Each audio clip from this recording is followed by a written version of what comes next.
Goodness. Okay, we are officially recording. Welcome to Planet Venus with your host, Dr. Venus Evans Winters, also known as Dr. V. Today, I'm joined by our co-hosts, Asia McLeod, Raven Preston, and Anaya Francis. You can check out our bios in the link. And also remember, please subscribe to our channel and visit us at planetvenusinstitute.com. Today on Planet Venus, we will be discussing loving yourself as a Black girl and as a Black woman during and beyond a pandemic, building mental wealth. Okay, so welcome everybody. Welcome back to Planet Venus, or welcome back. This is actually our first episode, but welcome to Planet Venus. So hey, say hi. Hi. So let's go ahead. Let's just jump right in. I have a question for you all, and I've been thinking about this one at least for the last couple of days. When you think of mental health, right, what do you think about? When you think about mental health, what do you think about? Well, personally, I think mental health is being able to process things in a positive and productive way. If something bad happens, it's not the end of the world. You can handle it, and that's okay. You go about your day, and you're fine. And you're just really taking care of yourself and checking up on yourself intermittently. Absolutely. I agree. For me, I really thought about this. I think it's boundaries. I'm such a people pleaser, and I'm always somebody else's sounding board, and just being able to say no, like it feels good sometimes. Cause like growing up, I used to never be able to tell my parents no. And so the fact that they're like, oh, can you come down? I'm like, it's not gonna work. I have things I have to do. So boundaries, friend. I actually, that's funny that you say that, Raven. So I think as we get older, boundaries for Black women is very important, because I do think that we come from, as Black girls, we weren't allowed to say no. I mean, like, think about this, right? So as Black girls, we even if we were allowed to say no, did we know that was an option? So if someone told you something as simple as make such and such a plate, what did you do? You made them a plate, right? So if someone tell you, you go give your baby brother or baby sister a bath, what did you do? You gave them a bath. And so we never really articulated strongly our no. And so then now I think as adults, we're learning those boundaries, and not just no, but also how to say yes in the way that benefits us, right, Asia? So to your point, right, it's being able to, even when stuff happens, knowing how to, we got the strength, the resources to bounce back, right? And so when you think, Anaya, of mental health, what comes to mind for you? For me, I think of recognizing what's happening inside of me, and this is something I recently had to put into practice, because there'd be days where I would just feel very low energy, like I don't want to get out of bed and stuff like that. And it's recognizing, like, well, why do I feel like this? Like, what's happening inside of me? How is my environment affecting me? And then, like, okay, knowing this and recognizing, like, where I'm at mentally, how do I recharge myself? How do I take time for myself? Which is also like something I struggle with, because I don't know how to say no a lot of the time. But I've been trying to say no a lot more without feeling guilty. And I think even with certain, like, to the people pleaser point, I think some of that stems from the stereotypes surrounding Black women as well. Because as a Black woman, if you say no to something, or you say, oh, maybe I don't want to do that, you're automatically argumentative, or you're difficult. Why can't you just do this and that? And I think it's harder, it can be really hard for Black women to articulate themselves in a way that makes sense for them while still protecting their own personal and mental space. Yeah, it's funny because I remember years ago when I first started working out with girls, and most of these girls were from low-income families or low-income school communities, and I was talking about issues around relationship violence and sexual reproductive health. So these were mostly middle school Black girls and high school girls. And so I had to teach them too how to say no. Can you believe that? I put that in the curriculum. And so we were talking about if a boy was trying to, you know, come on to you or trying to force you to have sex, or even if you have friends who were trying to get you to do things you didn't want to do, because we didn't know how to articulate that no, I was actually trying to teach the girls how to say no. So you can say no, right? Or you can say, huh? And that's it. And you don't have to give an explanation, and you don't have to, Yes. oh, I'm saying no because it doesn't feel, no, like it's okay. I feel like Black women and Black girls need to know that it's okay to say no. Like, even if people are going to say, oh, she's argumentative and she's difficult, it's not about them. It's about respecting your own personal boundaries, like Raven was talking about. And when you're scared, you don't know how to say no. You're in a frozen state. Or when you're confused about, should I say no? Should I say yes? So I was teaching them no. And like you said, right? You leave it at that. And you can say, hell no. Okay, let you know. Okay, that's another way of saying it. Another way of saying it for girls who may not be as assertive as Dr. V or didn't have a potty mouth like me when they were 12. What if we also taught girls to say, you know what? My mama told me that I need to be home at, 5:10, and right now it's 5 o'clock. I got to go. I'm not getting in trouble. So you didn't really say no, but you already had your excuse ready. And for most people, mama said is more than enough. They're like, right? Oh, that's it. Get to go. Yeah. And then we can also teach them how to say yes. Like, yes. What'd you say? There's also that fear of, like, when you do say no, what's going to happen? And so I've been in that, a lot of girls have been in that situation, like, where you're like, if I say no, like, how's the story going to play out? And so then it gets scary, and then it gets out of your control. And so then you're just kind of freeze up. So, and we can teach girls how to say yes. Like, yes, I would like that, but these are my terms. Right? And yes, but you know what? First, we both got to go walk down here to Planned Parenthood. I mean, it's just stuff like that. And for grown women, that might be like, yes, but I need to let you know that I also got kids at home. So my work day is going to end at 2:00, so I can be home when they get home. So it's different ways of doing this, or yes, but you're going to pay me this amount. Right? And so that's interesting. So the way that y'all think of mental health, I also think of mental health like that. Right? So whether I'm doing work with girls or I'm doing clinical work, if I'm working on the continent in Africa, I think of health in the same way that we think about physical health. Doing jumping jacks, doing push-ups, going to regular doctor visits. I think of mental health or health in the sense of financial health as well, right? Do I have enough, like Asia said, if something comes up, do I have enough in my bank account or in my savings that I can go, rescue myself or someone else I love out of trouble or stay out of trouble, right? I think even with the way that Black women are taught to think about mental health, or mental health, so like even what Raven was talking about with the fear factor, because there are such high rates of violence against women, and even more so for Black women specifically, it can be difficult to even say that, because you're like, am I putting myself in a situation where I might be getting hurt? Am I putting myself in a situation where I can have my reputation ruined? And it's also like Black women are raised to believe that you have to take care of everybody else. You need to make sure that your family is good and friends are good and everybody else, cater to the males in your life. That's something that people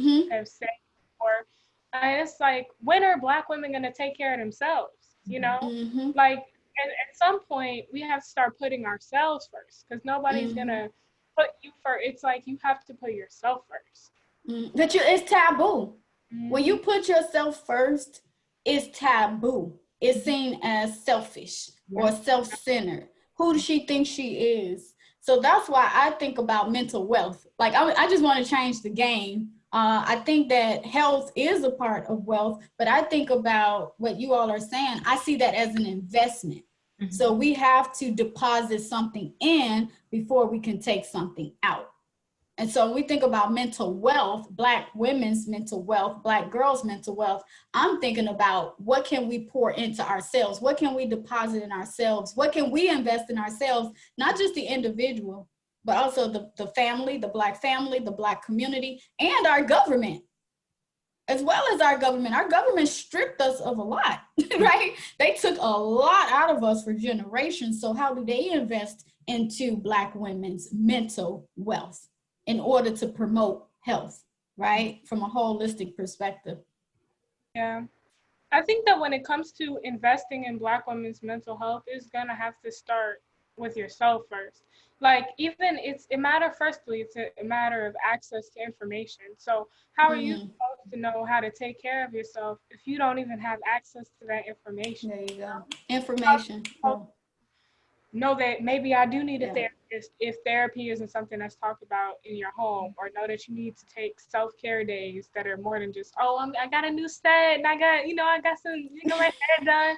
It's like, I need to take some time to meditate and reflect on my reality right now.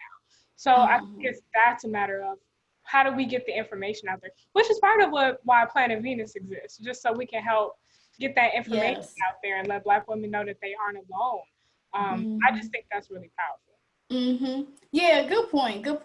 See, that's why you're in charge of all of this, Asia, because that's a good point. It's like, knowledge is power.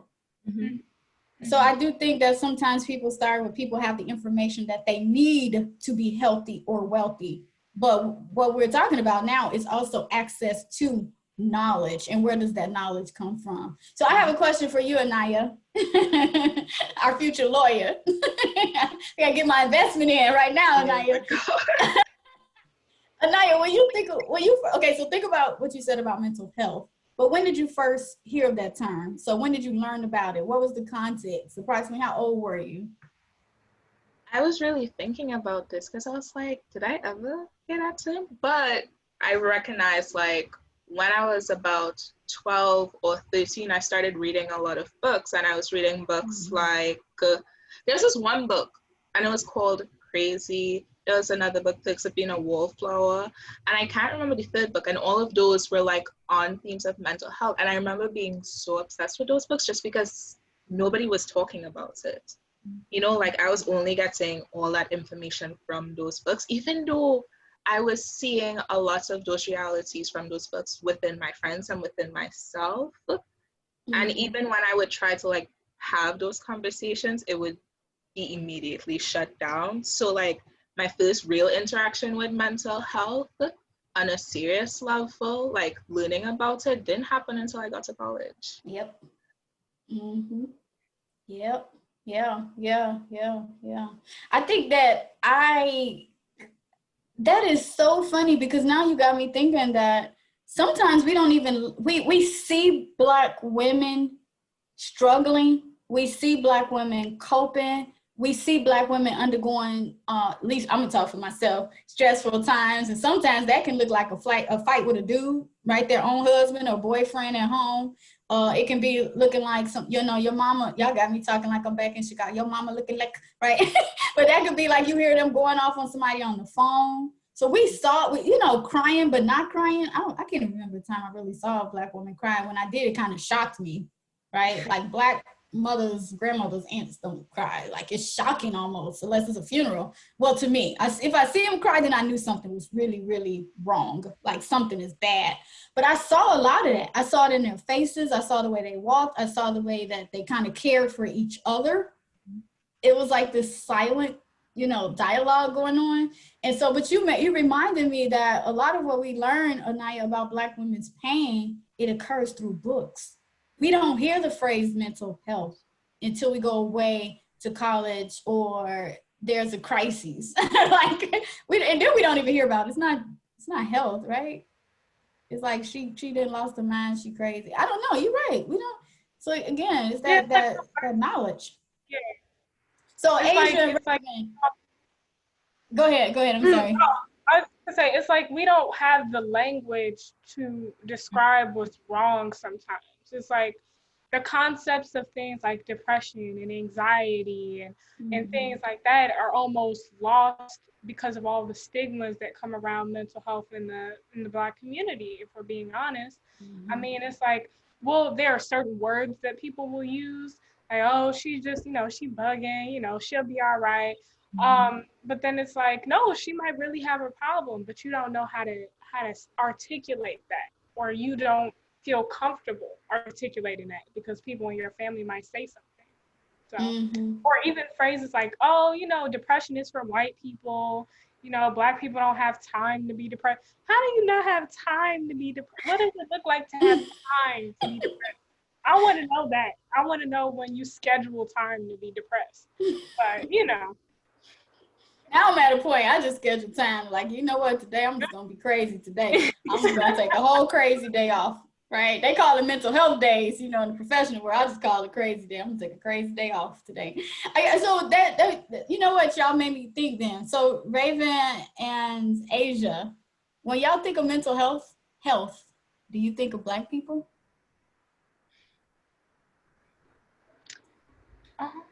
In my case, I do. But I think that's more owed to my environment. I mean, I'm lucky to have a family that's very open with discussions about mental health and taking care of yourself. But for a lot of people, when they think, oh, mental health or mental health issues, they think of white people.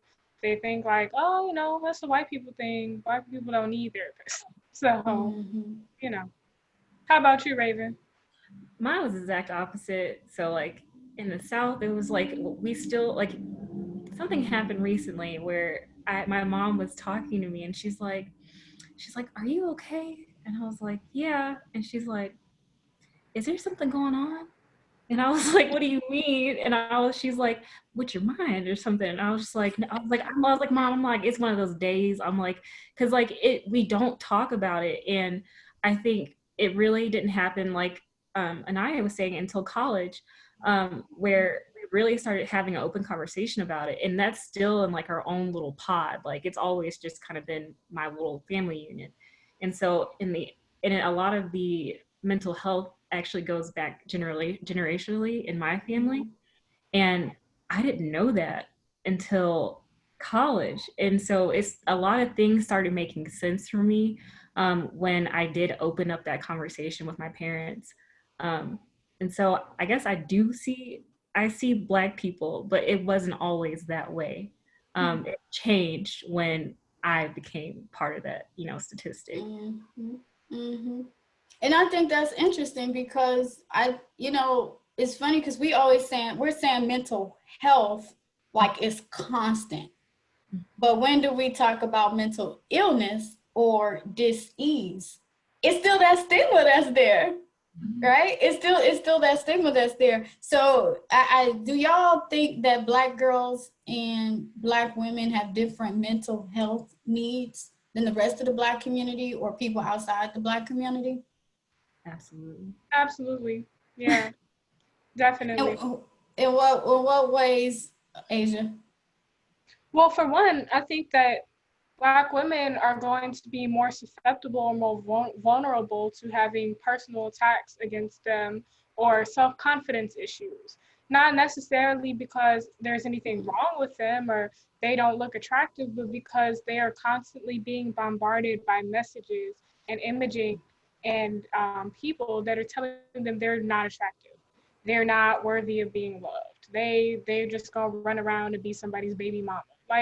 And that can be very damaging for somebody's mental psyche to constantly hear that on a daily basis. Then there's the defeminization of Black women. Black women can't be soft or they can't be vulnerable. They always have to be, strong Black woman. Oh, she's so strong.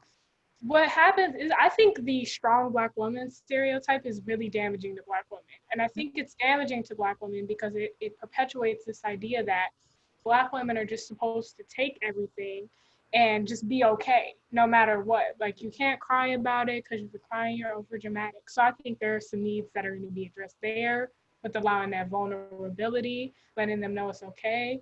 I'm sure there are going to be specific needs for things like depression and pressures in the workplace even would be just some things that might Black women need. Yeah, Anaya, what you think? Do Black women and girls have different mental health needs than other people? I do. And I think it's just like when you talk about Black people's mental health in general, you also notice there's a cultural barrier that exists, right? Like if you go to a white therapist, they're not going to get the experiences of a Black person. And then add into the components of a Black woman's experience, it's also not going to be the same as a Black male. There's a lot of things that happen in the house that Black women experience that they've never spoken about, that they probably never will. They just carry that, or they push it down because there's a focus on, but what about everyone else? Mm-hmm. You know? And Mm-hmm. I didn't understand that. sorry. And then going back to That's that government spying on us. going back to what Asia was saying, like this superhuman narrative surrounding Black women, that where our narrative is to endure. I remember us taking this African theology class and we were talking about, but what is female strength? And I remember my professor saying that it is the strength to endure. Like that's what Black women are supposed to do. Wow, yeah. Like, that can't Whoa. just... That's a burden. That's a burden. But you know, it's funny because I don't know who was talking there, if that was Siri or Google. But what did she tell you? She said, I don't understand. And I don't think,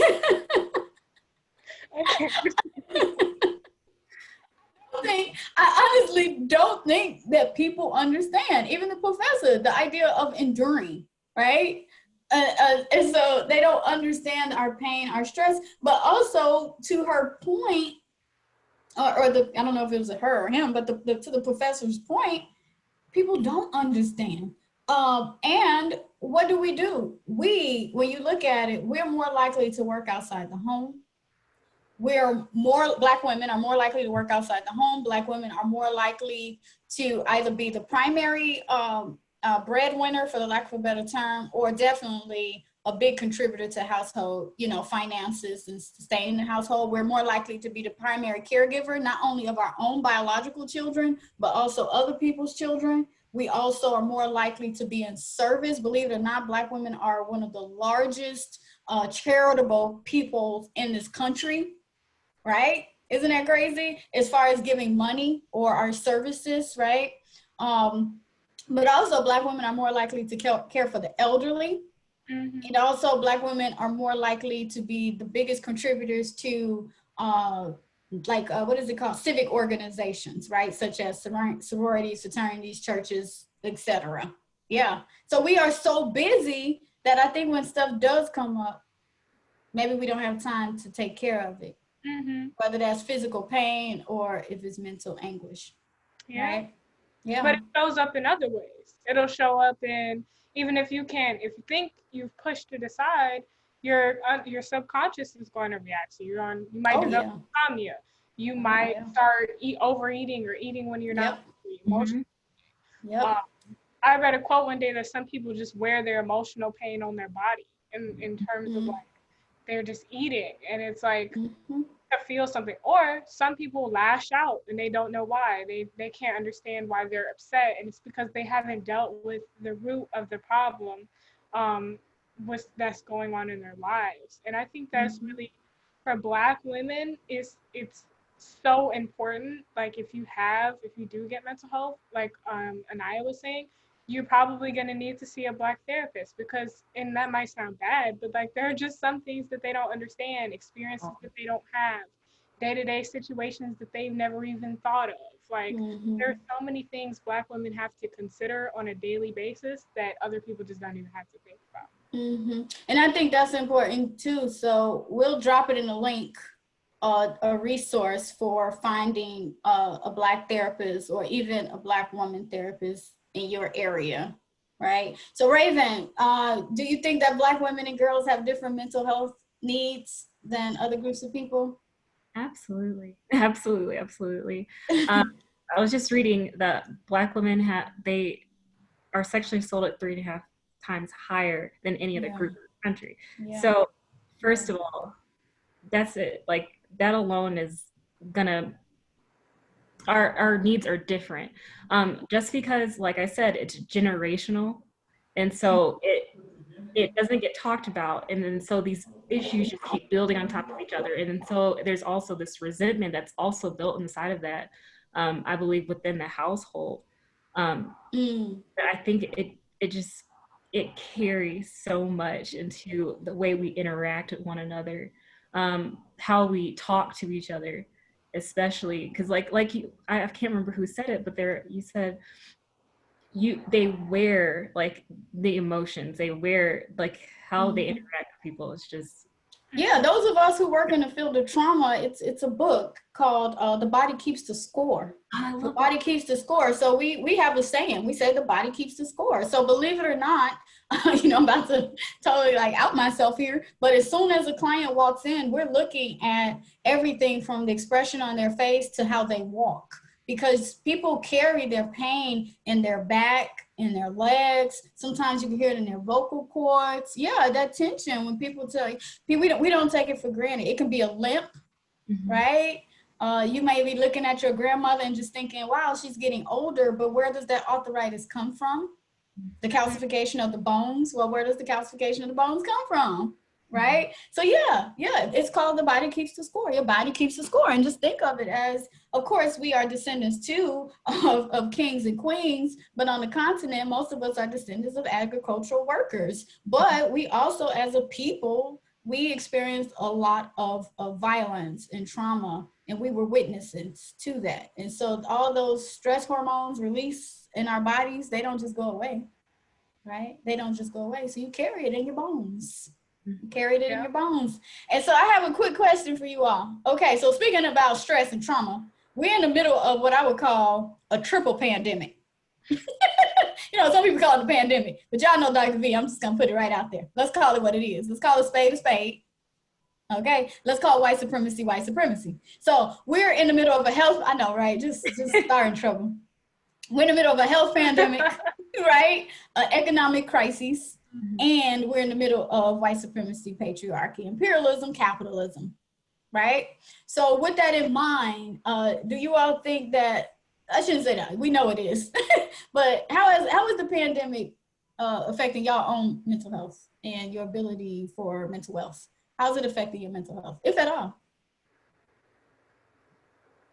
Well, personally, I think my mental health has actually somewhat improved being in quarantine, just because I'm sort of I'm an introvert. What's the word? I'm an introvert and an extrovert, so I'm both. But I definitely needed some time to recharge from constantly being around people, specifically because I go to a suburban school. And so with that, there comes a lot of code switching. There comes a lot of dealing with microaggressions on a daily basis. There comes with a lot of problems with teachers making assumptions about my intelligence. So it was definitely great to be able to step back and recuperate and spend time with family. Now, I know I'm one of the lucky ones in that a lot of people have lost their jobs. Their financial situation is now uncertain. But it's also been really good for forcing me to sit with myself for a bit. I think sometimes people move around and they do a lot of this so that they don't have to think or sit with themselves and evaluate what they're doing in their life and how happy they actually are. So this was a great time and period of reflection for me personally. Anaya, are Black girls and Black women more vulnerable during this pandemic? I definitely think they are, especially just looking at my friends. A lot of people were forced to go back home, like girls my age, Black girls my age. When being home isn't always a happy place, sometimes being home makes you more vulnerable to violence, whether that can come sexually, verbally, or mentally from the people who are supposed to keep you safe. And it's like when you have to enter back into those environments, how do you cope? How do you cope with that while we're also seeing Black people being killed on TV? When you're dealing with the fear and the trauma from all of that at the same time. Yeah, I agree. It's interesting, Anaya, that you bring that up because sometimes I feel like as a people, we get so much of our energy just go towards fighting and resisting white supremacy, right? And oppression, racial oppression, that sometimes we don't even have the opportunities to attend to the violence, right? The intimate violence, but the personal violence that's happening in our own families and our own communities. Yeah, and you know what? I think a great example of that is this situation that's going on with Megan Thee Stallion and Tory Lanez, because this man shot her in the foot, and the first thing that she was thinking about was, I'm not gonna tell them that he shot me in the foot because I know what's going on with the police right now. I don't trust the police not to hurt either one of us if they know we have a weapon. Let me protect both of us. And so again, it goes back to Black women giving and giving and giving, even in the midst of having violence perpetrated against them. That's But Asia, people took that as a joke. They did. They were like, oh, she got, and then this is another thing, the violence against Black women, or how people treat Black women when it comes to violence. Oh, it's shot girl summer. Everybody can get shot this summer. She lying. Or keep in mind, if a police officer shoots a Black man in the foot, we gonna burn down the police station. Like, keep that in mind. But a Black man, an intimate partner, assuming that's her intimate partner, we don't know the details, but I'm assuming that, shoots you in the foot, it becomes the joke of social media. Yeah. That's scary. Shot girl summer. All these girls are gonna get shot this summer. Keep playing. I'm like, wow. And they're mad. It just seems like people get mad when Black women, it's in specific to Megan Thee Stallion, take control of their sexuality, take control of their reality. They're not content to just be used and demeaned. They're like, okay, we're gonna keep the same energy. And even if that's not your personal lifestyle, I think that it should be okay for Black women to do that if they so choose, because that's their choice. And it was really ridiculous and sad to me to watch and think like, wow, nobody's protecting us. So we devalued Megan Thee Stallion. You know she's only 25 years old, right? 25. She's 25. Yeah. We devalue her because of who we think she is, because how she chooses to present in the world. So we don't allow for this variability, right, in Black women's performances and identities and how we show up, right? So Raven, what is that pressure like for someone like Tamar Braxton? That was another big one that we just, again, with the pandemic, we overlook it. We overlook the, relationship violence against Black girls, Black women, and Tamar Braxton.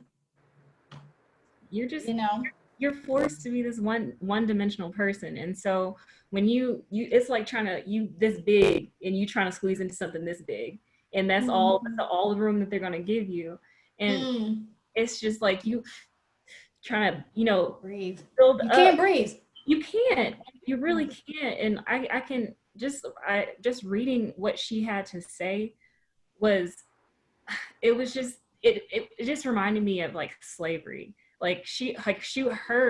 Her life was being completely commodified and being, just so much labor being put into them.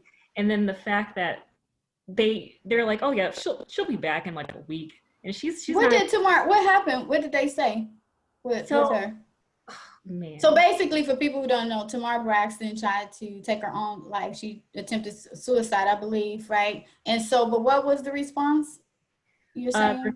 The response from the network where she her film where she's filming, they originally were like, she was still induced coma or whatever. She all her pills, and they're like, we hope to we're gonna resume in a week.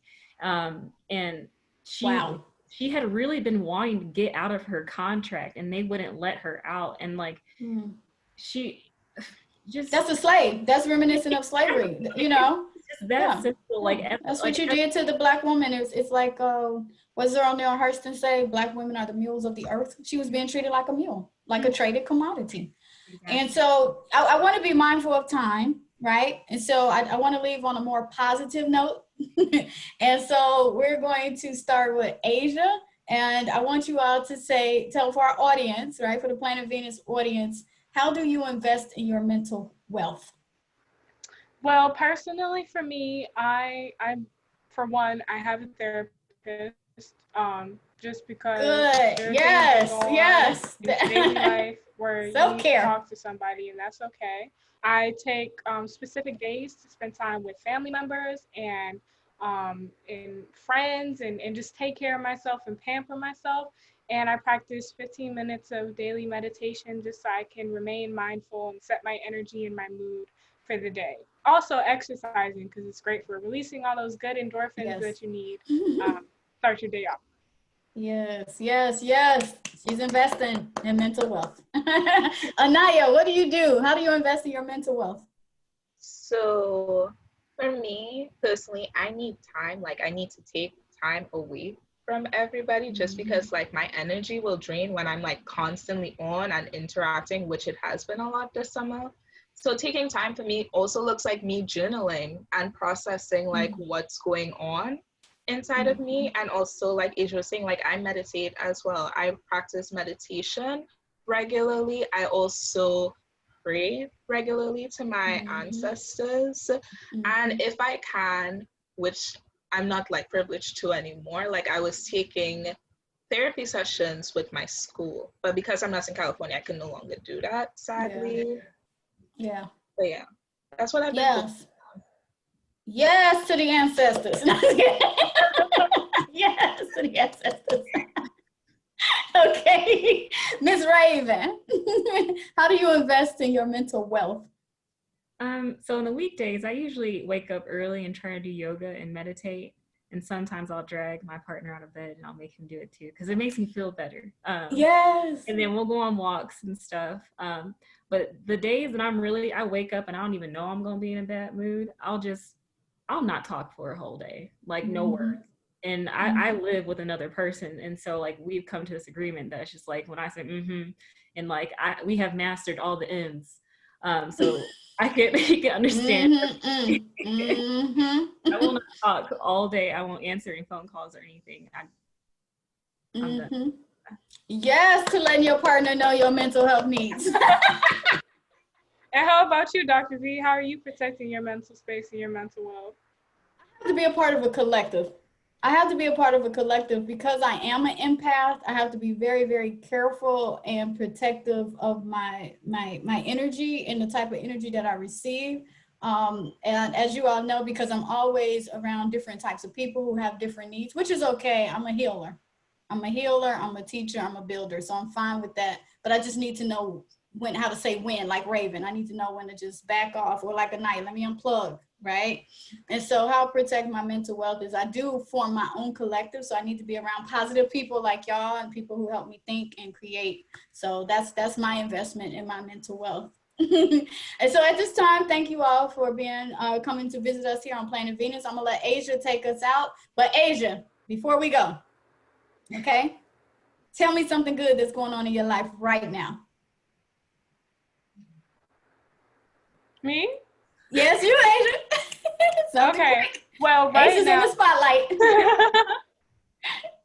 So right now, I'm building a website. So I'm a brand manager. I started my own media company. It's called Macleod Media. So right now, I'm working with a great brand called Model Esteem. And what they do is they focus on letting people know, look, everybody can be a model. Okay. They focus on inclusivity. They focus on bringing attention to the bigger girls, the thinner girls, the darker girls. They want all of that, the whole rainbow. So I really love their message, and I'm really happy to be building a website for them. All right, love it. Okay, so Asia, could you close us out? Can you tell people where to go and how to find us?